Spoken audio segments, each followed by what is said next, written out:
Atlantis also bothered Joe. After he saw it the first time, Hagbard took him for a ride in the Leif Erikson. It was all too pat, too plausible, too good to be true, especially the ruins of cities like Paos, with their architecture that obviously combined Egyptian and Mayan elements. Science has been flying on instruments like a pilot in a fog ever since 1900, he said, casually to Hagbard on the return trip to New York. This was in 72, according to his later recollections, fall of 72, almost 2 years after the test of Aum in Chicago. "You've been reading Bucky Fuller," was Hagbard's cool reply. "Or was it Korzybski?" "Never mind who I'm reading," Joe said directly. "The thought in my head is that I never saw Atlantis any more than I ever saw Marilyn Monroe. I saw moving pictures which you told me were television reception of cameras outside your sub.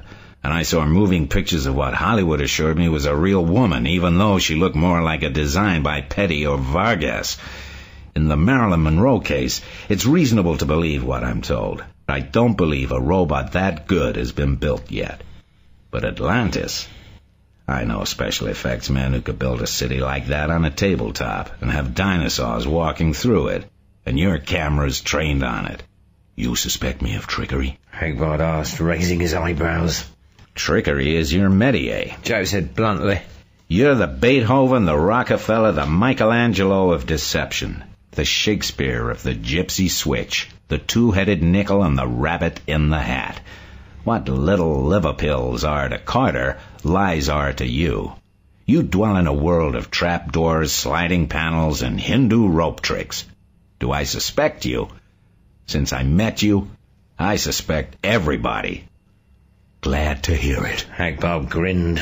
"You're well on your way to paranoia. Take this card and keep it in your wallet.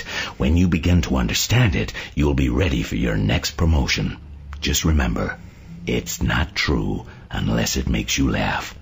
That is the one and sole and infallible test of all ideas that will ever be presented to you." And he handed Joe a card saying, "There is no friend anywhere."